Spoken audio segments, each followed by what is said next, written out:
नमस्कार, मैं हूं पल्लवी सिंह और एक बार फिर मैं हाजिर हूं बॉलीवुड की धमाकेदार खबरों के साथ। तो चलिए शुरू करते हैं बॉलीवुड का ये सफरनामा।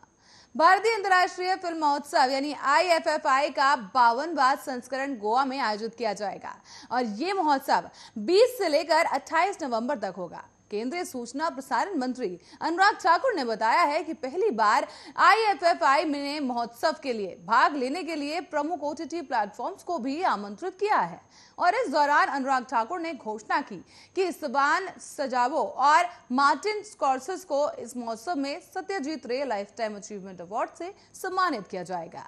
स्टेफन सजावो और मार्टिन स्कॉर्सेस फिल्म निर्देशक, निर्माता और पटकथा लेखक है। बता दें कि मार्टिन स्कॉर्सेस को व्यापक रूप से फिल्म इतिहास में सबसे महान और सबसे प्रभावशाली निर्देशकों में से एक माना जाता है। दरअसल IFFI को एशिया के सबसे पुराने और भारत के सबसे बड़े अंतर्राष्ट्रीय फिल्म समारोह में से एक माना जाता है। जनवरी 2021 में आयोजित किए गए IFFI के 91वें संस्करण की शानदार सफलता को देखते हुए अब IFFI का 52वां संस्करण एक हाइब्रिड प्रारूप में आयोजित किया जाएगा। साथ ही आपको बता दें कि इस महोत्सव का आयोजन भारत सरकार के सूचना और प्रसारण मंत्रालय ने फिल्म महोत्सव निदेशालय यानी कि DFF द्वारा गोवा की राज्य सरकार और भारतीय फिल्म उद्योग के सहयोग से किया जाएगा। अब फिल्म रस्ट के सेट पर गलती से गोली चलने के बाद एक सिनेमाटोग्राफर की मौत हो गई है। एक्टर एलेक ब्रॉडविन ने अपनी आगामी फिल्म रस्ट के सेट पर गलती से गोली चला दी और गोली एक सिनेमाटोग्राफर को जा लगी है और उसकी मौत हो गई। खास बात यह रही कि यह हादसा उस बंदूक से हुआ जिसका इस्तेमाल फिल्म में किया जा रहा था।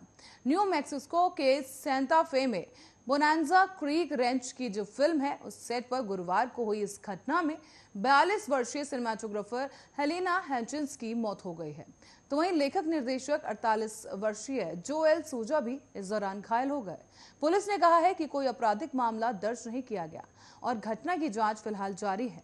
ये तुरंत ही स्पष्ट नहीं हो पाया है कि क्या प्रोप गन किसी तरह असली गोलियों से भरी हुई थी या अगर थिएट्रिकल ब्लैकनेस में इस्तेमाल किए गए बारूद ने बैरल से किसी तरह का मलबा छोड़ा हो।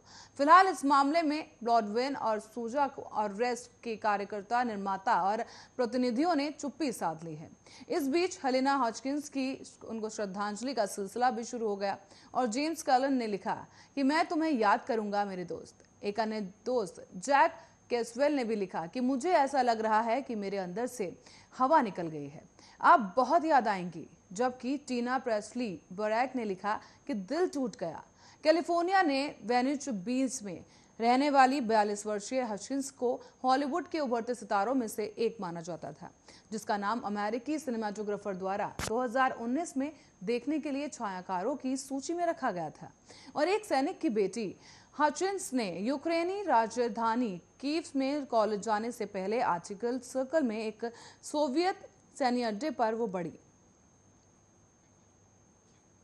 और अब बात करें साउथ सिनेमा की, तो साउथ की पॉपुलर एक्ट्रेस समांथा रूथ प्रभु इन दिनों अपनी शिल्पा शेट्टी और शिल्पा रेड्डी के साथ दोस्ती से ऋषिकेश में वेकेशन मना रही हैं।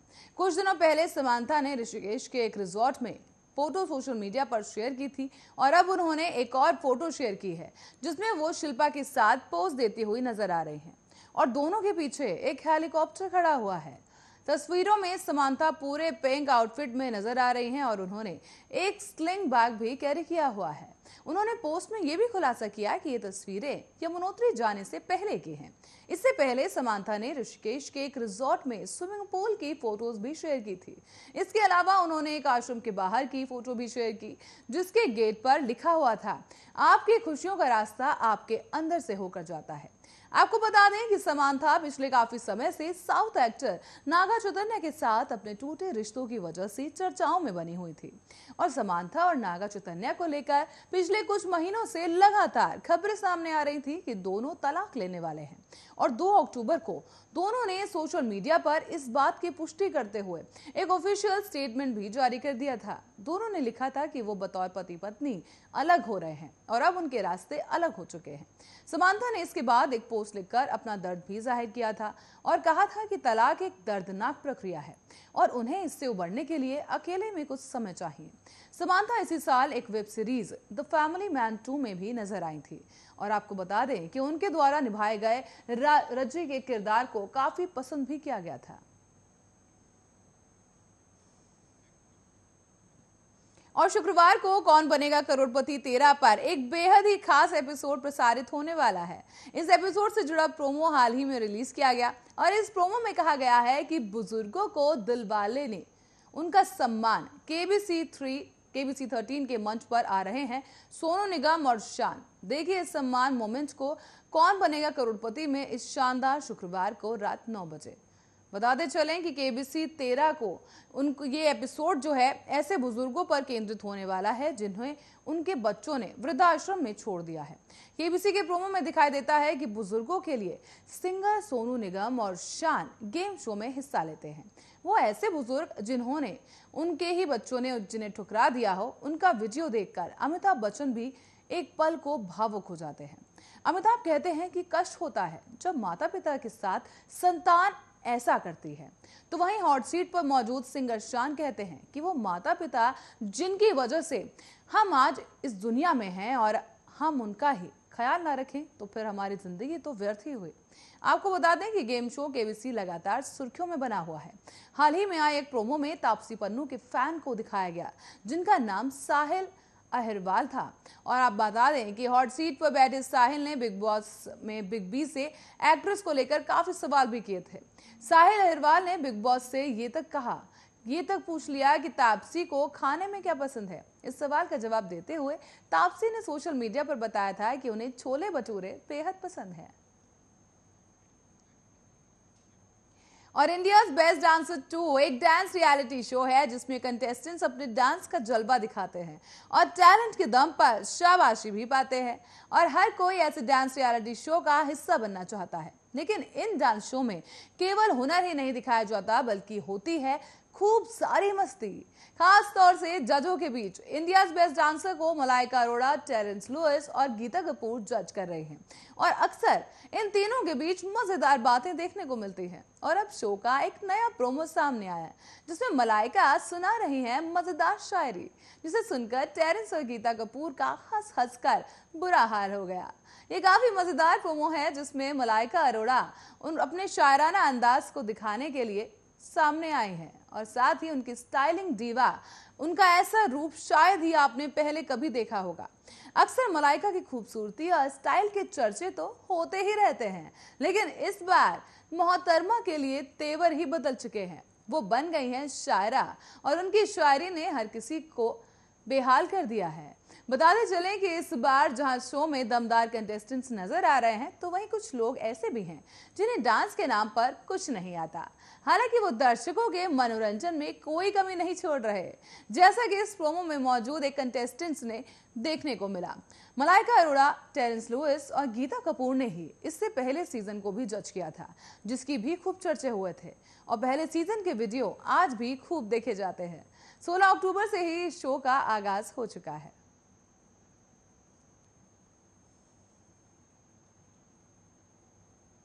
और हम तो पहले से ही कहते आ रहे हैं कि बिग बॉस के घर में कुछ भी स्थिर नहीं है, आना जाना तो यहाँ लगा ही रहता है। साथ ही रिश्तों का भी कोई ठिकाना नहीं है। जो पहले दोस्त नजर आते थे वो यहाँ कब दुश्मन बन जाएं, ये कहना मुश्किल है। अब ऐसा ही कुछ बिग बॉस 15 में शमिता शेट्टी के साथ हो रहा है। जिन्हें वो दोस्त समझ रही थी उन्हें अब उनके साथ उनकी बहस चर्चा में रहती है। घर में शमिता शेट्टी और निशांत भट्ट के बीच रिश्तों के समीकरण अब बिगड़ते नजर आ रहे हैं। दोनों के बीच अब दोस्ती में दरार आती दिख रही है।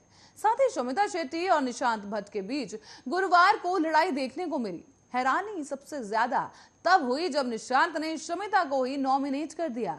उन्होंने शमिता पर इंग्लिश बोलने की वजह से नियम उल्लंघन का आरोप लगाया और उन्हें वोट आउट कर दिया। आखिरकार रही सही कसर टास्क में पूरी हो गई जब निशांत ने शमिता के टास्क को ठीक ही ठहराया और इसके साथ ही दोनों में बहसबाजी शुरू हो गई। देखते ही देखते बहस झगड़े में बदल गई। तो वहीं जहां बिग बॉस के घर में जंग छिड़ी है तो वहीं एक और प्यार के फूल भी बरस रहे हैं। इन दिनों शो में करण कुंद्रा और तेजस्वी प्रकाश की नजदीकियां काफी चर्चाओं में है। तेजस्वी को करण की फिक्र है और ये बात उनकी हरकतों से साफ झलक भी रही है। हाल ही में करण और प्रतीक के बीच काफी कुछ देखने को मिला था, जिसके बाद तेजस्वी ने करण को उनका गुस्सा शांत रखने के लिए कहा। साथ ही उन्होंने कहा कि वो खुद भी उनका ध्यान रखेंगे। घर में ईशान सहगल और मायशा अय्यर पहले से ही काफी सुर्खियां बटोर रहे हैं और अब घर में एक और जोड़ी बनती नजर आ रही है। और ऑस्कर 2022 के लिए भारत में फिल्मों का सिलेक्शन शुरू कर दिया गया है। बॉलीवुड से 2 फिल्मों को शॉर्टलिस्ट भी किया गया, जिसमें विद्या बालन की शेरनी और विक्की कौशल की सरदार उधम सिंह शामिल है। दोनों ही फिल्मों के हिंदी फिल्म इंडस्ट्री में खूब चर्चे हुए थे। शेरनी पहले रिलीज की जा चुकी है, तो वहीं विक्की कौशल की सरदार उधम सिंह हाल ही में रिलीज की गई और ये फिल्म काफी सुर्खियां बटोर रही है। अब सवाल ये है कि क्या ये दोनों फिल्में भारत की झोली में ऑस्कर ला पाएंगी? चलिए बताते हैं कि इन दोनों ने ही फिल्मों से जुड़ी खास बातें। आपको बता दें कि शेरनी में विद्या बालन ने लीड रोल प्ले किया था और वो एक फॉरेस्ट ऑफिसर के रूप में नजर आई थी। फिल्म का निर्देशन किया अमित मसूरकर ने और फिल्म इंसानों और जानवरों के बीच होने वाली झड़पों पर आधारित हुई थी, जिसे बेहतरीन ताने बाने के साथ बुना गया। फिल्म सीधे OTT पर रिलीज हुई थी और अगर आपने ये फिल्म नहीं देखी है तो ये जरूर देखनी चाहिए। ये फिल्म Amazon प्राइम पर आप देख सकते हैं। विक्की कौशल की सरदार उधम सिंह 16 अक्टूबर को रिलीज की गई और रिलीज होते ही इस फिल्म ने धूम मचा दी। बता दें कि स्टाइल रोल में विक्की कौशल को और दूसरे कलाकारों को भी खूब पसंद किया जा रहा है। सरदार उधम सिंह का निर्देशन सुजीत सरकार ने किया है और फिल्म क्रांतिकारी उधम सिंह की जिंदगी पर आधारित है, जिन्होंने अंग्रेजों के खिलाफ बिगुल ही फूंक दिया था। जलियांवाला बाग नरसंहार के बाद सरदार उधम सिंह जनरल डायर को मौत के घाट उन्होंने उतार दिया और इस फिल्म को Amazon प्राइम पर देखा जा सकता है। दोनों ही फिल्में एक दूसरे से बिल्कुल अलग हैं, अलग अलग जॉनर की हैं। ये फिल्में दर्शकों को काफी पसंद आई और अब ऑस्कर में इनका कितना जादू चल पाएगा ये देखना दिलचस्प होगा। और अब बात करें आर्यन खान की, तो आर्यन खान के मुंबई क्रूज ड्रग पार्टी मामले में एनसीबी अब दूसरे दिन एक्ट्रेस अनन्या पांडे से पूछताछ करने जा रही है। सूत्रों के मुताबिक 21 अक्टूबर को हुई पूछताछ में एनसीबी को कई अहम सबूत मिले, जिसमें ड्रग केस में सबसे बड़ा लिंक आर्यन खान की अनन्या संग चैट बताया जा रहा है। अनन्या को सुबह 11 बजे एनसीबी दफ्तर पहुंचना था, लेकिन पहुंची नहीं। जानकारी मिली है कि आर्यन खान और अनन्या पांडे के चैट में एक जगह आर्यन अनन्या से गांजे को लेकर बात कर रहे हैं। आर्यन पूछ रहे थे कि कुछ जुगाड़ हो सकता है। अनन्या ने जवाब दिया था, मैं अरेंज कर दूंगी। एनसीबी को अनन्या को ये चैट दिखाया गया और उनसे सवाल पूछे गए, इस दौरान जिस पर अनन्या ने जवाब दिया कि मैं सिर्फ मजाक कर रही थी। हालांकि एनसीबी को अनन्या ने चैट पर लगातार सवाल किए गए तो उनका जवाब था कि जो भी बातचीत आर्यन से हुई वो सिगरेट को लेकर थी, ड्रग्स को लेकर हमारे बीच बात नहीं हुई है। जब अनन्या से पूछा गया कि क्या उन्होंने ड्रग्स लिया है तो एक्ट्रेस ने साफ इनकार कर दिया। पहले दिन की पूछताछ में पिता चंकी पांडे के साथ अनन्या पहुंची थी और इंटेरोगेशन रूम में दाखिल होने के पहले अनन्या काफी नर्वस भी थी और चंकी पांडे से लिपटकर वो बहुत रोई थी। बता दें कि बाद में इंटेरोगेशन रूम में अनन्या अकेली दाखिल हुई, जहां उनसे एनसीबी के एक अधिकारी ने सवाल जवाब किए। एनसीबी को आर्यन और अनन्या के बीच नशे को लेकर चैट मिली, जिसके बाद एनसीबी ने समन किया था, लेकिन एनसीबी के मुताबिक ऐसा कोई सबूत अभी तक हाथ नहीं लगा है जो कंफर्म कर दे कि अनन्या ने आर्यन के लिए कभी कोई ड्रग अरेंज करवाया हो। एनसीबी के बुलावे के बाद अनन्या पांडे का काम भी रुक गया है और अब एनसीबी ने अनन्या के फोन को जब्त कर लिया है। उन्होंने कुछ दिनों बाद ही एक विज्ञापन की शूटिंग करनी थी, लेकिन हालात को देखते हुए अनन्या ने अपनी टीम को उनके शूट्स को कुछ दिनों के लिए रीस्केड्यूल करने के लिए कहा। आर्यन खान की न्यायिक हिरासत को अब 30 अक्टूबर के लिए बढ़ा दिया गया है। साथ ही आपको बता दें कि उनकी जमानत याचिका को हाई कोर्ट में दर्ज करवाया गया है। ऐसे में सुनवाई तक आर्यन को जेल में ही रहना होगा। आर्यन की गिरफ्तारी एनसीबी ने 2 अक्टूबर को की थी।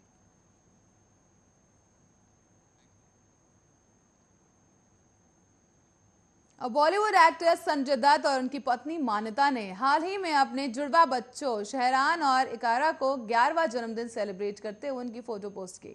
साथ ही मान्यता ने अपने इंस्टाग्राम अकाउंट पर अपने बच्चों के साथ केक काटते हुए फोटोज भी शेयर की है। फोटो शेयर करने के तुरंत बाद ही फैंस उनके बच्चों को जन्मदिन की शुभकामनाएं देते दिखाई दे रहे हैं। इंस्टाग्राम पर एक फोटो को साझा करते हुए संजय दत्त ने शाहरान और इकारा को उनके लिए प्यारा सा नोट भी लिखा जो काफी इमोशन से भरा हुआ है। संजय दत्त ने फोटो को कोलाज पोस्ट करने के साथ ही कैप्शन में लिखा कि मेरे अनमोल बच्चों को जन्मदिन की शुभकामनाएं। आप जहां भी जाएं, प्यार और खुशियां आपका साथ दे। इसी के साथ मान्यता ने भी अपने पोस्ट में अपने प्यारे से बच्चों के लिए लिखा कि सपने देखते रहो और हासिल करते रहो, अपने पंख फैलाओ और खुशियां फैलाओ, प्यार हंसो और जियो, जन्मदिन मुबारक हो, I love you. Sanjay Dutt के दोनों जुड़वा बच्चे शहरान और इकरा की तस्वीरें सोशल मीडिया पर अब तेजी से वायरल हो रही हैं। साथ ही आपको बता दें कि सेलिब्रेशन की फोटो में शहरान और इकरा केक काटते हुए नजर आ रहे हैं। साथ ही फोटो में संजय दत्त और मान्यता प्यारी सी मुस्कान दे रहे हैं। पिछले साल ही शहरान और इकरा ने अपना 10वां जन्मदिन मनाया था, जिस पर मान्यता के साथ वो दुबई में अपने नाना के घर पर गए थे। उन्होंने उनके जन्मदिन की कई तस्वीरें भी साझा की थी और उनके साहस, ताकत, स्वास्थ्य, खुशी, सफलता, धैर्य और शांति की कामना की थी। संजय दत्त पिछले साल 2020 में कैंसर के खिलाफ अपनी लड़ाई में विजयी हुए थे। उन्होंने इंस्टाग्राम पर एक बयान भी साझा किया था और अपने फैंस को अपने स्वास्थ्य के बारे में अपडेट किया था। अब बात करें वर्क फ्रंट की, तो संजय दत्त अपनी आने वाली फिल्म KGF चैप्टर 2 में मुख्य भूमिका निभाते हुए दिखाई देंगे। साथ ही उनके पास शमशेरा भी है, जिसमें रणबीर कपूर और वाणी कपूर मुख्य भूमिकाओं में नजर आएंगे। और छोटे पर्दे के सबसे विवादित और सबसे मशहूर शोज में शुमार बिग बॉस हमेशा से ही दर्शकों को लुभाता रहा है। शो के कंटेस्टेंट न सिर्फ दूसरे पर जमकर हमलावर होते हैं, बल्कि इस शो में प्रतिभागियों को मिलने वाली टास्क को भी दर्शक जमकर मनोरंजित करते हैं। इस टास्क के दौरान कंटेस्टेंट के बीच होने वाली तीखी झड़प और जबरदस्त मुकाबला शो को और चटपटा बना देता है। जहां इस शो में एक तरफ झगड़ा है, तीखी बातें हैं, तो वहीं कई बार शो का माहौल खुशनुमा भी दिखता है। शो में दिखने वाली लव इन द एयर वाली फीलिंग भी दर्शकों को बेहद लुभाती है। दरअसल इन दिनों भी शो में कुछ ऐसा ही होता दिखाई दे रहा है। इन दिनों शो के कंटेस्टेंट करण कुंद्रा और तेजस्वी प्रकाश के बीच बढ़ती नजदीकियां और इन दोनों की केमिस्ट्री को लेकर काफी चर्चाएं होने लगी हैं। और इन दोनों के बीच ही जो ये केमिस्ट्री है वो दर्शकों को खूब लुभा रही है। ये नजदीकियां देखकर फैंस अंदाजा लगा रहे हैं कि शो के अंदर अब प्यार का मौसम आने वाला है। करण और तेजस्वी शो में दूसरे के साथ काफी करीब आते नजर आए।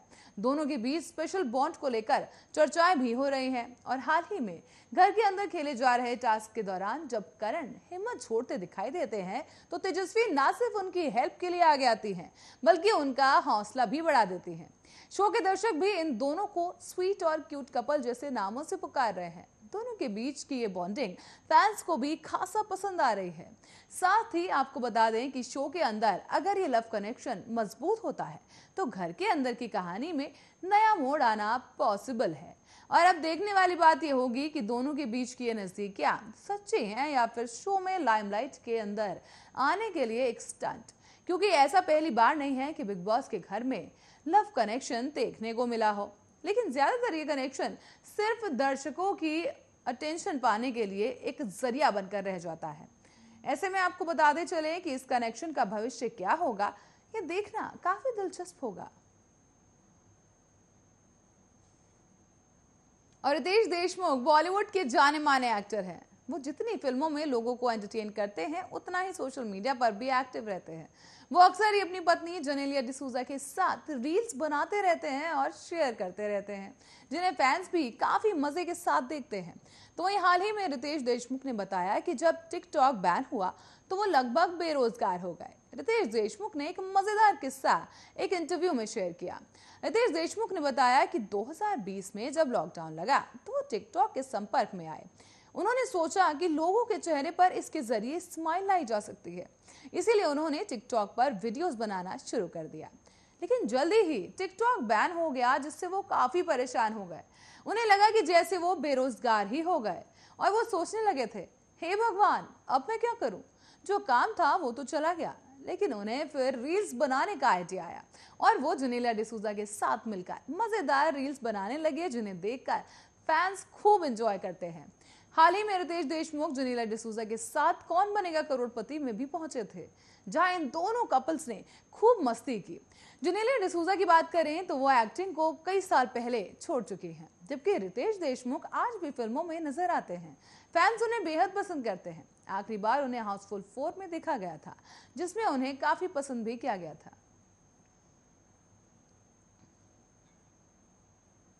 चलिए अब इस सिलसिले को और आगे बढ़ाते हैं और बात करते हैं तारक मेहता का उल्टा चश्मा के किरदारों से, जो दर्शक इस कदर जुड़े कि मानो उनकी जिंदगी का हिस्सा हो गए हों। और हाल ही में शो का सबसे अहम किरदार सभी को छोड़कर चला गया। हम बात कर रहे हैं नट्टू काका की। नट्टू काका यानी घनश्याम नायक, जिन्होंने इसी महीने आखिरी सांसें ली। लगभग 1 साल से वो कैंसर से जूझ रहे थे और आखिरी समय में उनकी तकलीफ काफी ज्यादा बढ़ गई थी। आखिरकार उन्होंने दुनिया को अलविदा कह दिया, अपने फैंस को दुखी कर गए। लेकिन नट्टू काका का बस चलता तो वो इतनी जल्दी दुनिया छोड़कर नहीं जाते। वो तो 100 साल जीना चाहते थे। हाल ही में एक इंटरव्यू में घनश्याम नायक के बेटे ने बताया है कि नट्टू काका इतनी जल्दी दुनिया को अलविदा नहीं कहना चाहते थे, बल्कि वो तो 100 साल की जिंदगी चाहते थे, ताकि परिवार के बीच यूं ही हंसते खिलते रहें। लेकिन जिंदगी ने उनका साथ नहीं दिया।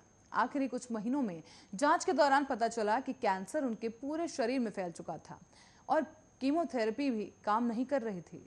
नट्टू काका जब जब तारक मेहता का उल्टा चश्मा में दिखे, तब तब उन्होंने केवल दर्शकों को हंसाया ही था। यही कारण है कि उन्हें शो में खूब प्यार मिला। सिर्फ फैंस ही नहीं, बल्कि तारक मेहता का उल्टा चश्मा का हर कलाकार उनकी बेहद इज्जत और उनसे बेहद प्यार करता था। आखिरी समय तक भी घनश्याम नायक ने तारक मेहता का उल्टा चश्मा शो देखा। आखिरी बार अस्पताल में एडमिट होने से पहले तक वो अपना शो ही देख रहे थे और खूब हंसे थे। सभी को हंसाने वाले घनश्याम नायक खुद भी हंसते हंसते चले गए और इस किरदार और कलाकार को हमेशा याद रखा जाएगा। और बॉलीवुड गॉसिप्स में फिलहाल के लिए इतना ही। देश दुनिया से जुड़ी तमाम खबरों के लिए बने रहे हमारे साथ।